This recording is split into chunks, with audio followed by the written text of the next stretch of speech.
네, CBS 라디오 박재홍의 한판 승부 함께하고 계십니다. 더불어민주당 이재명 대표에 대한 체포동의안 표결 결과 후폭풍 계속되고 있다. 조금 전 브리핑에서도 말씀을 드렸는데요. 예상을 뛰어넘는 이탈표 때문에 또 당 분열 조짐, 또 강경한 목소리까지 나오고 있는 상황입니다. 그래서 이 문제 어떻게 또 봐야 될지 대장동 일당에게 뇌물을 받은 혐의로 구속 기소된 정진상 전 실장 변호인을 맡고 있는 분이세요. 조상호 민주당 법률부위원장을 모셨습니다. 변호사님 어서 오십시오. 예, 안녕하세요. 네, 진 작가님과 김 소장 인사 나눠주시죠. 예, 안녕하세요. 자, 변호사님 일단 이재명 대표 체포동의안 부결 얘기부터 해보겠는데 변호사님이 이 표결 결과 어떻게 보셨습니까? 일단 전 그 결과 굉장히 의외였는데요. 예. 그 결과를 보고 역시 여전히 이재명 대표가 당시 그 전당대회 때 예. 권리당원의 약 75%, 대의원및 권리당원의 약 75%, 그다음에 국민과 일반 당원의 한 85%의 지지를 받았어요. 그래서 예. 합계 이제 비례율 적용해서 뭐 77.4%는 압도적 지지로 당대표가 됐죠. 당대표가 됐는데 예.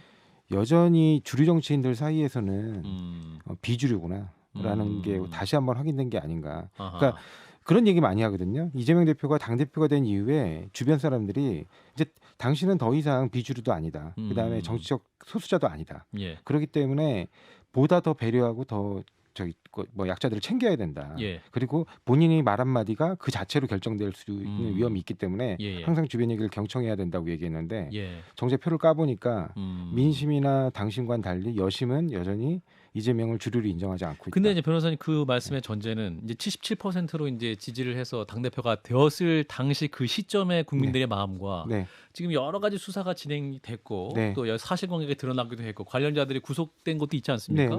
그럼 그때 지지했던 국민들이 여전히 지지하고 있다라고 보시는 겁니까? 왜냐하면 8월 말에 예. 전당대회 결과가 나온 거예요. 예. 그리고 지금 이슈가 되고 있는 것들은 다 그 이전부터 나왔던 얘기고요. 아하. 이른바 8월 중에 이미 정진상, 김용 지금 현재 구속돼 있는 그렇죠. 분이죠. 그 두 분들에 대해서는 일정 부분 혐의가 흘러나오기 시작했습니다. 예. 그럼에도 불구하고 당사자들이 억울하다고 하고 있고 결정적인 스모킹건이 전혀 없잖아요. 지금까지 수사 결과를 보면 수사 결과를 보면 이번에도 뭐 이제 언론에서 한동훈 장관이 스모킹건을 내놓을 것이냐에 대해서 기자들이 많이 주목을 했지만 국회에서 말씀할 그렇습니다. 근데 기자분들이 보기에도 스모킹건이 없다. 이런 식의 기사들이 지금 나오고 있거든요. 그러니까 결국에는 스모킹건이 전혀 없고 기존에 제기되었던 의혹이고 그 의혹들은 다 만약에 이재명이라는 그 당대표가 대선에 나오지 않았더라면 문제되지 않았을 일들이에요. 전부 다. 왜냐하면 그런가요? 나름 굉장히 뛰어난 지방자치 행정 실적으로 평가받던 일들이었거든요. 근데 그게 오히려 역으로 그렇게 그 수익으로 걷어서 얻은 것이 부족하다. 예를 들면 이게 대장동 사건. 근데 검사들이 그래도 이제 어떤 증거나 이런 건 갖고 있지만 한동훈 법무부 장관은 검사가 아니시니까 갑자기 장관이 나와가지고 증거를 들이밀 수는 없는 상황 아니었을까요? 일단은 부스럭하는 녹음 소리까지도 얘기하신 분이에요. 노웅래 의원 사례의 경우에는 체포동의안의 경우에는 그렇게까지도 얘기하셨던 분입니다. 근데 노웅래 의원에 대한 체포동의안이 더 절실했을까요? 아니면 이재명 대표에 대한 체포동의안이 더 절실했을까요? 저는 민주당 분들이 뭔가 자기만의 세계에 갇혀 있다는 생각이 들거든요. 저는 굉장히 큰 혐의, 배임 혐의에 관한 모든 물증들이 있고 관계자들의 진술이 있겠고 대장동 관련해서 모든 관계자들의 진술이 지금 검찰이 확보한 물증과 일치하고 거기서 일치하지 않는 것은 뭡니까 정진상하고 김용밖에 없거든요. 그런 사태고 그다음에 이 하나하나가 배임만 가지고도 사실 굉장히 큰 형량이 내려질 수가 있겠고 성남 FC 건 같은 게 너무나 명백하거든요. 먼저 제안하고 그다음에 돈 지불하는 것도 지불하는 계획까지 대화 이메일 다 확보가 되는데 아무 증거가 없다라고 얘기를 하는 게 너무 이상해요. 그러니까 예를 들어서 428억에 대한 직접 증거는 없지만 나머지 혐의들 자체도 사실 뇌물죄 못지않은 게 배임죄거든요. 거의 형량이 같은 걸로 알고 있거든요. 그런데 대해서 거의 형량이 같지 않습니다. 그러니까 제3자 뇌물죄도 있단 말이죠. 그런데 거기에 대해서 증거대가 있고 증인들이 있겠고 이 두 사람만 지금 그 측근이라는 구속된 그 두 사람 그다음에 측근들이 셋이 다 구속됐고 이런 상황인데 아무 증거도 없다 뭐 이렇게 얘기를 하는 게 우리한테는 뭐 저분들은 다른 세계 사나 초현실에 사나 이런 느낌이 들어요. 저는 작가님 말씀 중에 그러니까 지금 박 작가님의 기본적인 논리는 이번에 한동훈 장관이 국회에서 한 얘기 그대로입니다. 표결을 앞두고 했던. 표결 앞두고 이제 제안 취지를 설명하는 내용 그대로를 지금 말씀하신 건데 지금 그러면 객관적인 물증들이 있다. 그 물증이 뭐냐면 그 검찰이 얘기하는 물증은 딱 그거예요. 진술? 아니요. 객관적인 물증이라는 거는 예. 행정행위를 한 부분이에요. 아, 행정행위. 그러니까 각종 서류에다가 결재를 했다는 거예요. 이재명 당시 성남시장이. 예, 그럼요. 근데 성남시장이 당연히 해야 될 결재입니다. 음. 그리고 아까도 제가 말씀드렸듯이 지금 혐의로 문제받고 있다고 지금 지적하고 있는 대장동이라든가 성남FC는 예. 과거에 이재명 당시 시장이 내가 굉장히 잘한 일이다. 공개적으로 다 진행했고 예. 공개적으로 다 잘한 일이라고 자신이 공표해서 자랑한 일들이에요. 예. 근데 그런 일들 관련해서 객관적 물증이라고 제시한 게 시장이 다 그때 당시 날인하지 않았냐 보고서에다가 그걸 얘기하는 거라면 너무 김 빠지는 얘기예요. 그러니까 뭐냐면 불법적인 요소에 관한 객관적 물증이 있냐는 겁니다. 그거는 전혀 발견된 게 없어요. 그다음에 두 번째는 이제 말씀하시는 관계자 진술이 일치한다 그랬는데 그렇게 관계자 진술이 모두 일치한다는 말에서 공무원들이 진술의 경우에는 다 날인을 직접 시장이 챙겼다는 거예요. 그러니까 그 보고서 같은 것들. 예. 그럼 당연히 챙겨야죠. 그거를 안 챙기고 밑에 있는 직원들에게만 맡겼다고 하면 오히려 직무유기 아니겠습니까? 그런데 결국에는 불법에 관여됐다라는 부분에 관해서 진술이 나오는 거는 대장동 건에서는 유동규와 남욱, 그다음에 성남FC 관련해서는 유동규는 사실 성남FC 건은 잘 모르거든요. 그런데 유동규의 진술밖에 없어요. 예. 그러니까 근데 유동규의 진술은 과거의 진술에서 계속 바뀌는 진술입니다. 만약에 어떤 진술이 좀 신빙성이 있으려면 법원에서 가장 중요하게 보는 게 일관성이에요. 그러니까 특히 지금처럼 구속 신병이 구속 처리된 상태에서 풀려나오는 즈음에 이게 진술이 바뀐다. 이런 진술 같은 경우는 그 검찰에 의한 회유, 뭐 속된 말로 얘기하면 가스라이팅 내지는 스톡홀름 증후군에 따른 진술 변화도 우려되는 거거든요. 그러니까 예. 그런 진술만 가지고 기소를 했기 때문에 계속 비판을 받는 거예요. 그러니까 근데 그렇게 자신 있다면은 왜 판사 앞에 못 갑니까? 판사 앞에 가도 돼요. 그러니까 근데 예. 왜 체포 동의안을 갖다가 부결시켰어요? 체포 동의안은 그거 지금 잘 모르시는 건데 우리 헌법 체제하에서는 예. 본인이 국회의원이라고 해서 가겠다고 하면 체포 동의안 절차가 진행 안 될 수가 없습니다. 무조건 되게 돼 있어요. 왜냐하면 우리 지금 현재 형사소송법 체계는 제가 그러니까 누구든지 그냥 갈게요라고 하면 예. 영장을 먼저 발부해요.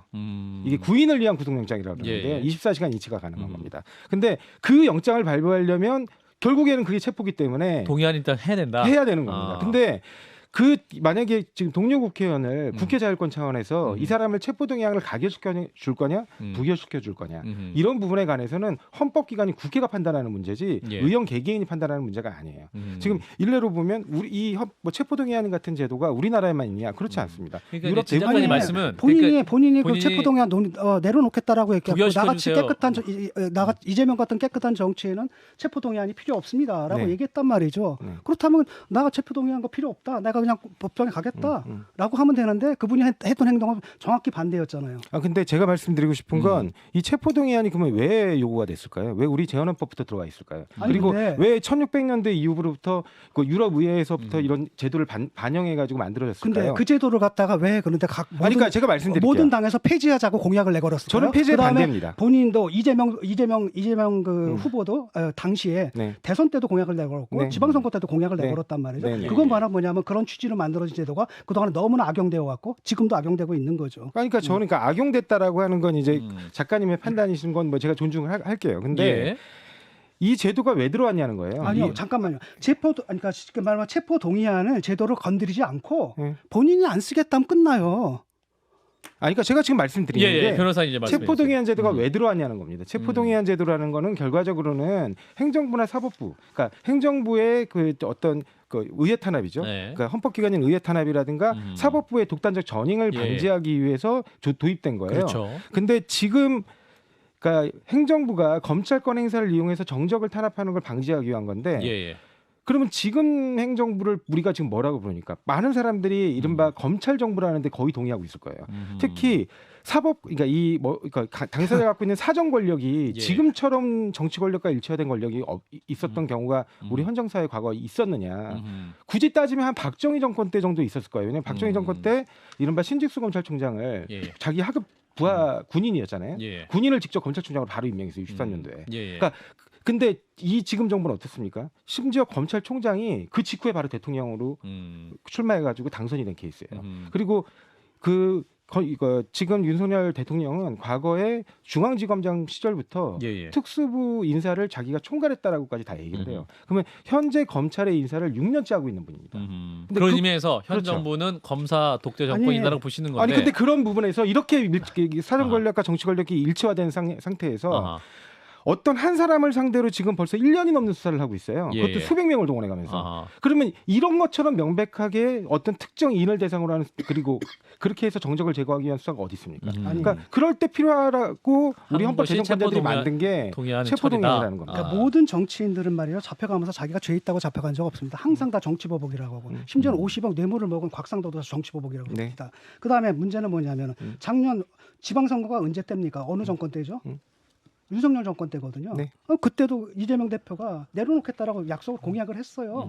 아무튼 그 체포동의안 얘기는 근데 제가 한 가지만 말씀드리면, 예. 그 아까 지금 뭐 곽상도 의원 예를 들었는데요. 예. 이 사건 같은 경우 뭐 지금 제3자 뇌물 뭐 이렇게 말씀하셨어요. 예. 그래가지고 들어간 돈들이 다 어디로 들어갔습니까? 다 예를 들면 배임으로 해가지고 얘기하고 있지만 지금 대법원이 인정하고 있는 그 공익환수액이 5,503억이에요. 예. 그리고 그 다음에 또 성남 FC 133억 다 어디로 들어갔죠? 성남 FC 재정으로 들어갔습니다. 예. 만약에 그게 성남 FC 재정으로 들어가지 않았다면 그만큼의 성남시 시민들의 세금이 쓰여져야 되는 상황이에요. 예. 그러니까 그런 부분에서 전 굉장히 주목한 표현이 있는데 구속영장에 뭐라고 써 있냐면 시민과의 약속을 지켜서 정치적 지지를 유지하기 위해서 이런 범행을 저질렀대요. 예. 그건 선초직 공직자들한테 요구되는 덕목 아닌가요? 이게 왜 아니죠. 범죄인지요? 아니, 그러니까 제가 이게 드리는 건 그러면 선초직 공직자가 시민들의 의사와 반대되는 행동을 하라는 겁니까? 제3자 뇌물죄가 성립 안 된다라는 그렇습니다. 이제 취지에 말씀하시는 잘 거고. 보십시오. 이런 거랍니다. 성남 FC다라는 거 자기가 공약을 해서 만들었단 말이죠. 근데 자기가 공약하지 않았습니다. 그러니까 근데 재정적으로 유지가 안 된단 말이죠. 근데 자기가 살린다라고 약속을 했겠죠. 네. 그런데 문제는 뭐 살릴 길이 없어 합법적으로는. 라고 한 보통 사람들 여기서 포기하는 거예요. 근데 그걸 하기 위해서 지금 뭡니까 시민들의 결국은 주머니 돈 빼가지고 해안고 자기 업적 만든 거란 말이죠. 그래서 저는 이거는 그다음에 제3자 뇌물죄는 자기 주머니에 한 푼도 안 들어와도 되거든요. 네. 근데 대가성이 자기가 직접 가가지고 특히 민원이 있는 기업들 찾아가가지고 직접 제안을 하고 근데 돈 받는 것까지 몽땅 다 제안한 증거는 없습니다. 아이고 검찰에서 그걸 확보를 했다고 아니 하니까. 없어요. 그러니까 지금 보도된 것도 전혀 없고요. 아, 그럼 한동훈 장관이 SBS가 특정으로 잡은 그 증거가 있어요. 그 증거가 뭐냐면 예.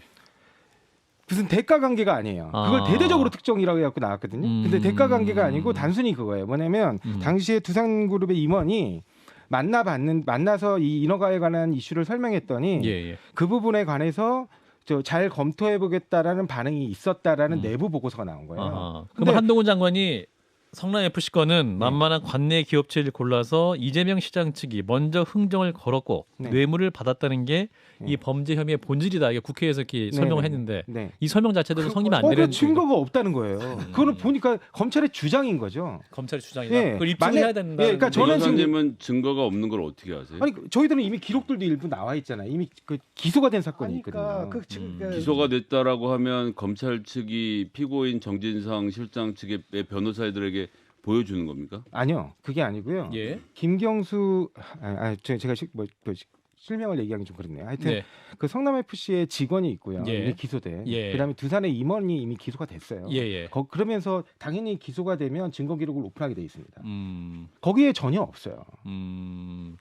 자, 알겠습니다. 자, 그러니까 제가 말씀드리는 건 예. 물증이 있다면 아니, 성남 FC도 이미 기소가 됐는데 그러니까 왜 안 나오면 성남 FC에서 예를 들어가지고 희망살림을 통해 가지고 3쿠션을 치잖아요. 예. 이건 바로 뭐냐면은 이건 바로 뭐냐면은 그 행위의 불법성에 대해서 피차 인지하고 있었다는 거거든요. 아니 그걸 그거 왜 들키지 근데 않게끔. 희망살림을 그다음에 3쿠션 쳤다고만 말씀하세요? 10억 아니 희망살림이라는 시민 단체에서 네. 근데 아니 불법성이- 40억을 받아가지고 그게 불법인지 아닌지 어떻게 시민 아십니까? 단체에서 39억을 광고로 집행하는 시민 단체가 있어요. 아니 작가님, 그렇게 하는 그러니까 방식은 그렇게 많이 하면- 해요. 아니, 어디서 네이버가 많이 합니까? 작가님. 성남 그러니까 이제 바르셀로나 그러니까 예를 들면 변호사님 스페인 잠깐만요. 잠깐만 한마디만 할게요. 스페인 바르셀로나가 FC 바르셀로나. 네, FC 바르셀로나. 예. FC 바르셀로나하고 이제 유니세프하고 예. 그렇게 많이들 해요. 음. 기업을 이렇게 유니세프를 경유해서 유니세프 광고를 실어주는 거죠. 그 대신 그 기업은 그 대다수가 이제 광고비를 집행이 돼요. 알겠습니다. 김 소장님 말씀하세요. 아니 그러니까 네이버가 희망살림에 돈을 몰래 줬나요? 정식으로 기부를 했고 희망살림 받은 돈을 다시 성남 FC에다가 보내서 그것으로 네이버가 희망살림이라는 곳을 광고하면서 성남 FC를 사용하는 과정에서 비공개나 불법을 한 거는 없는데. 아니, 그러니까 희망살림 그 얘기가 어떻게 된 거냐면 쉽게 말하면 네이버에서 직접 돈을 주는 것에 대해서 굉장히 부담스러워한다. 예. 그래서 서로 협의를 해가지고 그렇게 하기로 한 거고 10억도 뭐냐면 인허가가 해결되면 10억씩 이렇게 예. 네 차례 걸쳐서 넘어갔다라는 거죠. 그다음에 그 돈을 주기로 한 게 이재명 시장 임기 동안만. 아니, 예. 지금 거 아닙니까? 제가 말씀드리는 게 뭐냐면 지금 작가님께서 말씀하시는 거는 예. 검찰 측 주장이고요. 예, 알겠습니다. 증거로 확인된 게 아니라는 겁니다. 알겠습니다. 그럼 요 얘기는 뭐 거기 공소장 나와 내고니까요. 또 우리 변호사님이 지금 그 정진상 전 실장의 변호인을 맡고 계셔서 관련 사실에 대한 질문을 좀 드릴게요. 네. 최근 이제 그 유동규 전 본부장이 그 보수 성향 유튜브에 출연을 해가지고 폭로전을 좀 이어가고 있는데 네. 관련해서 이제 그 변호인 측에서 이 유튜브 출연 좀 자제시켜 달라라는 네. 요구를 변호사님이 예, 하신 저도 거죠? 했습니다. 예. 예. 그러니까 유동규 씨가 유튜브에서 이제 여러 가지 얘기를 하고 있는데 그런 부분에서 어떻게 보고 계십니까? 아, 그러니까 왜냐하면 예전에 그 조국 전 장관 사건에 대해서 예. 검찰 측이 한 얘기가 있어요. 예. 조국 전 장관이 이제 웹에서 기자들을 접촉해서 자신의 입장들을 설명하거나 네네. 아니면은 그 이른바 검찰발 정확히 어디서 나온지는 모르겠지만 검찰발 보도라고 나오는 거에 그렇죠. 대해서 네. 본인이 해명하거나 이런 예, 부분에 예. 대해서 아하. 검찰이 뭐라고 얘기했냐면 증거인멸행이다. 왜 아. 증거인멸행이냐? 예. 기존 인적 증거, 그러니까 이런 진술 증거 같은 예. 거죠. 이 진술 증거를 조국 전 장관이 일방으로 확인되지 않은 근거 없는 그런 주장으로 반박을 하면서 결과적으로는 그 기존 인적 증거, 다른 사람의 진술 증거죠. 다른 사람의 진술의 증거 가치를 훼손하게 된다는 거예요. 그런 거는 사실상 증거인멸 행위니 이런 증거인멸 행위를 중단시켜 달라는 게 당시 검찰의 주장이었어요.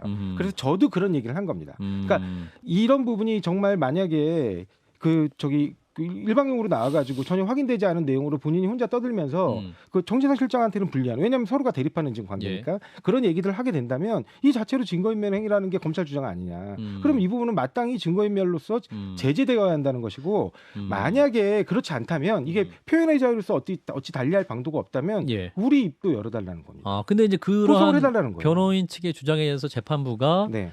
우리는 유튜브 안 본다 이렇게 답변했다는 보도가 있는데 아, 사실인가요? 그것도 사실이지만 예. 지금 그렇다고 해서 그러면 이걸 안 하겠다 이건 아닙니다. 충분히 주의를 주겠다라고 말씀을 했고요. 아 재판부에서 네. 주의를 주겠다. 네, 그리고 여러 차례 주의를 주겠다고 말씀을 하셨고 그다음에 그 부분 관련해서 만약에 그 제대로 응하지 않는 경우에 예. 어떤 방안을 할 건지는 고민해 보겠다고 했어요. 아 그런가요? 예. 예. 근데 유동규 씨가 또 유튜브에서 이렇게 얘기하겠네요. 공당에 있는 그분들은 방송 나가서 일방적으로 말 다 하면서 왜 내가 유튜브에서 예전 얘기하는 것도 막느냐? 네. 그분들이 말하는 공정이 맞냐? 거짓말을 말하는 사람들이 진실이 뒤엉은 것이 아니냐라고 반박을 하고 있던데요. 아니요. 저희들은 말씀드리는 게 뭐냐면 본인이 만약에 대립되는 부분이 있다면 그 부분 법정에 나와서 얘기하라는 거예요. 근데 지금 만약에 그분이 일방적으로 떠드는데 그 부분을 팩트 확인이 안 되는 상황에서 예. 우리가 반박을 하려고 해도 우리는 정진상 실장이 구속돼 있는 상황이에요. 그래서 최소한 하루 이틀의 시차가 발생합니다. 그리고 예. 변호인이 직접 그걸 확인하기 위해서 또 가야 돼요. 이거는 그러면 재판에 집중할 수가 없어요. 제가 그러니까 그런 부분 때문에 차라리 예. 만약에 그렇게 얘기하는 게 본인이 필요하다고 한다면 무기대등의 원칙에 의해서 그리고 공정한 재판을 위해서 우리도 풀어달라는 거고 그다음에 제가 드리고 싶은 말씀은 지금 정진상 실장 같은 경우는 유동규의 진술 증거 하나로 지금 구속돼 있어요. 예. 근데 유동규 본인은 확정적 준범죄자입니다. 왜냐하면 본인이 인정하고 있기 때문에. 예. 근데 확정적 준범죄자인 유동규는 풀어놨고. 밖에 나와서 마음대로 얘기를 하고 있고 오히려 지금 본인의 억울함을 다투고 있다. 왜냐하면 무죄 추정의 원칙상 여전히 억울함을 주장할 수 있는 상황이잖아요. 그렇죠. 그러니까 그런 또 하나의 어떤 그 피고인은 외부와 일체 접촉이 차단된 상태로 있는 게 과연 공정한 재판이냐는 거예요. 지금 그 1회, 2회, 3회 네. 뭐 저도 좀 뭐 봤는데 100회까지 한다는데 뭐. 완전 예. 100회인데 그쪽에서 이제 문제 제기를 하니까 그걸 갖다 빨리 잘리기 전에 30회로 추락해서 한다 그러더라고요. 그거 보고 있는데 1, 2, 3회에서 예컨대 아까도 말씀하신 그 증거 인멸에 해당할 만한 무슨 부분이 있었나요? 아니, 그러니까 계속해서 예를 들면 뭐 이재명 대표가 뭐 법정 출석을 두려워한다는 등 이번에도 나왔더라고요. 혼자 법원 가는 걸 굉장히 싫어했던 것 같다. 겁이 많은 사람이다. 뭐 이런 네, 뭐 취지의 그렇잖아요. 그러니까 예. 그런 부분들이 뭐냐면 마치 이 사람은 뭔가 그 죄를 지어서 두려워하는 듯한 모습이 있다. 예. 이런 인상을 주기 위한 거거든요. 예. 그게 결국에는 기소화되고 예를 들면 그때 재판부도 그런 약간 농담 삼아 얘기한 거거든요. 저는 그 유튜브를 볼 생각이었고 안 볼 겁니다. 이렇게 얘기를 했지만 판결에 영향 끼치지 않을 겁니다. 예, 근데 그 얘기도 했고 유튜브를 안 보겠다는 얘기도 했습니다. 근데 그 유튜브를 저도 안 봐요, 당연히. 근데 문제는 뭐냐면 기사화된다는 겁니다. 이게 좀 더더군다나 그분이 하는 얘기는 본인이 자극적인 얘기일 거예요. 근데 항상 해명하는 사람들은 전혀 자극적이지 않습니다. 재미없는 얘기예요. 그러면 그분이 하는 그 자극적인 얘기들만 기사화되고 대서특필이 되면 아니 뭐 판사라고 세상사와 단절하면서 할 수는 없잖아요. 당연히 자연스럽게 노출될 수밖에 인터넷에 없어요. 포털 열면 또 기사 그럼요. 보일 수 있으니까. 네. 예. 또 변호사님 나오셨으니까 또 질문 이거 안 드릴 수가 없는데 정성호 의원이 정진상 전 실장과 네. 김용 전 이제 부원장을 접견한 것을 두고 회유 논란이 있었죠. 네네. 그 변호사님이 지금 정진상 전 실장의 변호인이시니까 네네. 그럼 정성호 의원 접견할 때도 같이 계셨던 겁니까? 아니요, 그렇게 하지는 않습니다. 아 그렇게 하지는 않습니까? 예. 그래서 만난 건 적절하지 않다. 예. 회유했다 뭐 이런 얘기가 나오는데 혹시 변호사님 아니 그 어떤 입장이세요? 구속된 피고인은 예. 구속의 필요성이 있어서 그러니까 음. 뭐죠 재판부의 판단에 따라 일단 구속된 건데 구속의 사유는 딱 두 가지예요. 예. 그 저기 법률상 예. 뭐냐면 도주 또는 증거인멸 의혹입니다. 예. 둘 다 형사 절차의 원활한 확보를 위해서 두고 있는 거예요. 예. 근데 만약에 정말 네. 그 당시에 정성호 의원이 회유하려고 했다라는 게 사실이라면 검찰은 이렇게 언론 플레이를 하는 게 아니에요.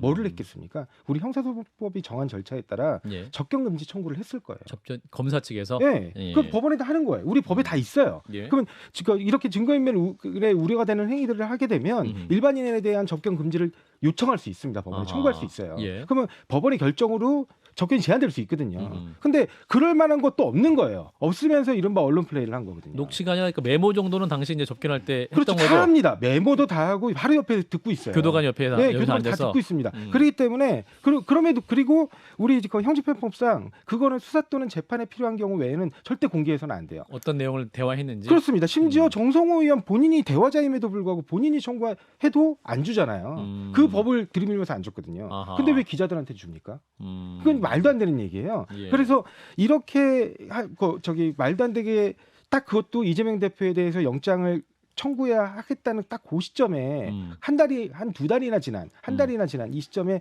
그거를 흘리는 행위가 예. 고도의 정치적인 검찰 행위라는 겁니다. 어허. 그리고 그 상식적으로 생각할 때 지금 강력한 압수수색 내지는 신병 구속에 관한 권한까지 가진 그것도 정권이 밀어주는 그 검찰권을 행사하는 지금 검찰이 회유 협박할 수 있는 힘이 정권이 셉니까? 밀어준다는 것은 이제 변호사님 입장이시죠. 아니 왜냐면 대통령이 지금 아, 임명을 했기 때문에. 그렇죠. 직접 임명한 인사들이에요. 그러니까 윤석열 대통령이 당선된 이후에 예. 다시 바뀌는 수사팀입니다. 자, 근데 근데 이 사람들이 회유 협박할 수 있는 시간이 권한이 별로 더 없었어요. 셉니까? 아니면 진작까지 예, 알겠습니다. 더 셉니까? 그 우리 쪽. 백현동 그다 정자동 그다음에 또 그 대북 송금 문제 있지 않습니까? 네네. 분명히 그 영장이 또 다시 청구가 네네네. 될 텐데 그때는 어떻게 할 겁니까? 그때도 또 20초. 그러니까 제가 말씀드린 것처럼 예. 지금 그 수사가 정상적이라고 생각하지 않아요. 왜냐하면 대북 송금도 마찬가지입니다. 대북 송금이 언제 나온 적이 있습니까?